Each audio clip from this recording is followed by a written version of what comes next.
Hello and welcome to Breezy Chatter. Today I'm going to be talking about the bold and the beautiful. But first, I'd like to send a huge thanks to all of my subscribers. I deeply appreciate your support. And now let's get into it. First, I want to talk about Brooke, Eric, Quinn, and Carter.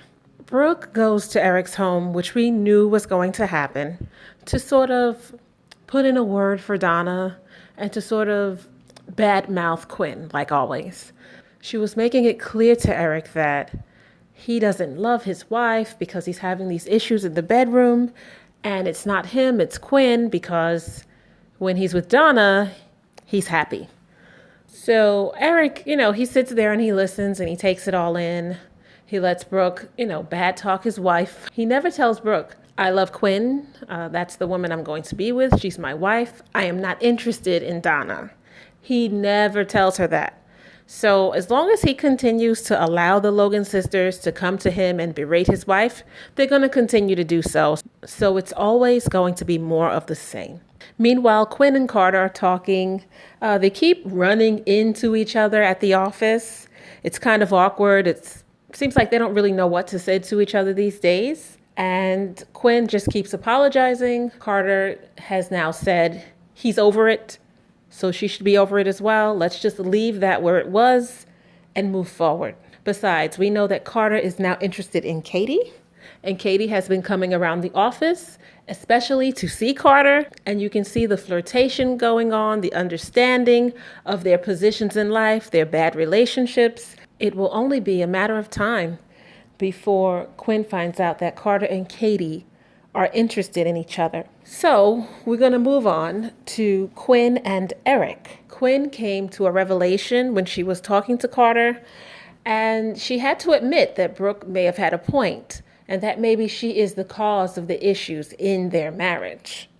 So Quinn goes home to speak to her husband and to sort of just pour out her emotions, everything that she's feeling, letting him know that she is taking blame for this. She's holding herself accountable for some of the issues in their marriage. And Eric's sitting there attentively listening to her, but not really giving her any encouragement one way or the other, not telling her, well, maybe we should not continue, or I want to fight for this marriage. And Quinn is sort of defeated. I mean, she did tell Carter that she plans to fight for her marriage and she's not giving up on Eric. But I think sometimes Quinn needs encouragement from her husband. She needs to be reminded that she is number one, because with the Logan sisters always coming in and out, sometimes it remains to be seen. So Quinn, she said, Eric, it's fine. You don't have to say anything. And she was going to go back to the office, and Eric got on his piano and he started singing It Had to Be You.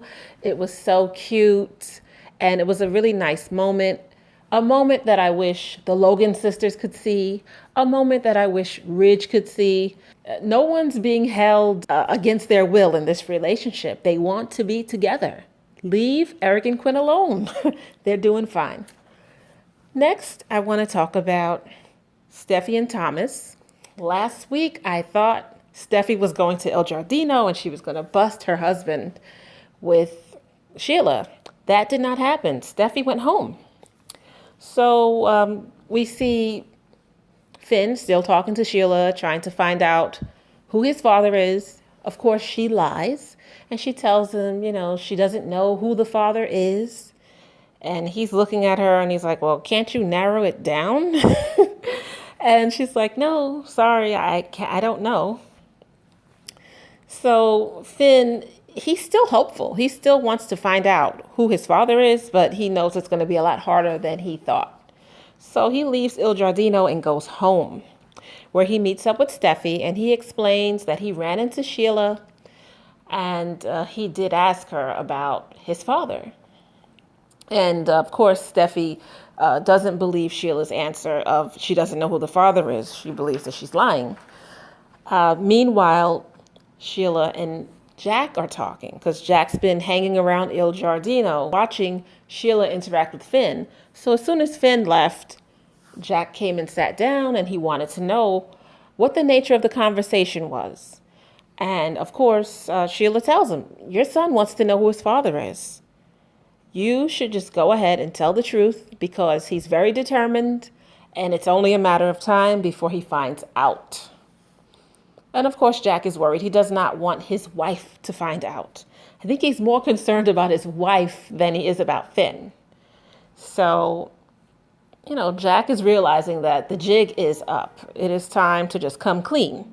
So he goes home and he talks to his wife. They are planning to visit Steffi and Finn. And before they leave their place, he tells her. He tells her that he is Finn's biological father. She is furious. She is livid, hugely disappointed, and really more concerned about Finn because Finn's always been wanting to know who his biological father was. And to know that Jack knew all along and just kept that secret and just lied to them, it's a slap in the face. And although Lee is extremely hurt, she's really concerned for Finn. So Lee and Jack do go to Steffi's place and they have a little sit down, and Finn does make it clear to his adopted parents that he is trying to find his biological father. After sort of beating around the bush a bit, Jack finally comes clean and he tells Finn that he is his biological father. And I'll tell you, I have never seen Finn's character so angry, so forceful.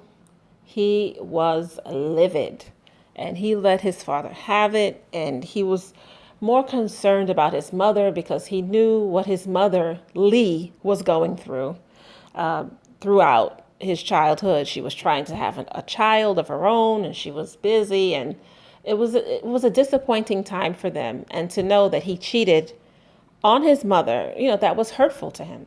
We'll see what happens with that next week. We'll see if Jack is going to be, we already know he's in the doghouse, but to what degree? Is he going to turn to Sheila for comfort?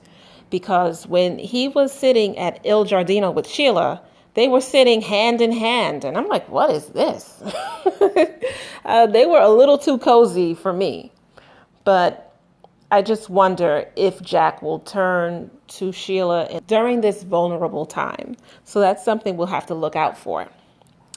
And we're going to move on to Paris, Zende, and Thomas. So it looks like the designs are really shaping up for Hope for the Future.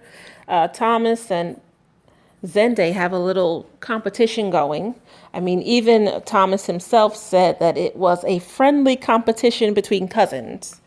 But I think it goes a little bit further than just designs. It's very clear that Thomas has set his sights on Paris, and it's starting to get a little bit weird. He is just always flooding her with compliments, saying that he's very envious of Zende and that Paris is such a special woman. And he actually invited Paris for a night in for dinner. And she's quite uncomfortable with all of the flattery. She likes it, but on one hand, and then on the other hand, she feels like maybe this is a little bit bordering on inappropriate. So much to a point that she did have to tell Thomas, just to remind you, I am with Zende. And that is when Thomas just came clean. Everyone's coming clean this week. Thomas let Paris know that he is interested in her. And he doesn't want to be friends. He wants something so much more. And he said that she's made such a difference in his life. And Douglas is over the moon, excited and crazy about her. And this is all puzzling and confusing to Paris because she's not been around Thomas so much. She doesn't see where she's made a significant difference in his life. And it just seems way over the top, way too much flattery too soon. And Thomas is saying that he respects her relationship with Zende. In what world? That's what I'm waiting to find out. In what world does Thomas respect Paris's relationship with Zende? If he had any respect for that relationship, he would not be coming on to Paris. Thomas needs to take a few steps back, a few huge steps back. He is way out of pocket, way out of line. So I don't know how Paris is going to handle this because she really looks extremely uncomfortable. And earlier, Carter did have a conversation with Paris, and he did warn her about Thomas. And he said, Thomas hasn't done anything lately, but he does have a troubled past. So if I were you, I'd be careful. And then Carter went even further. He had a conversation with Zende, and he said, well, I would keep my eyes open if I were you. So it looks like Thomas is going back in the wrong direction. It's just a matter of figuring out or waiting to see just how bizarre this situation is going to become and just how bizarre Thomas is going to become. I mean, he's shooting his shot, as they say, but she doesn't seem like she's reciprocating. She's not interested in him in that way. So this is another situation that is getting sticky. This is a situation I was hoping would not happen. I was hoping Thomas, since he seemed to have taken a turn for the better, he would continue to do so. It looks like his fascination with Hope all over again. He's just put Paris in Hope's place. All right, guys, this week was quite interesting. Next week should be interesting as well, but we'll see because it might be a short week because of the holidays. But if you enjoyed my commentary, hit the like button, subscribe, and leave comments. Thank you for your time. Until next time, ta-ta.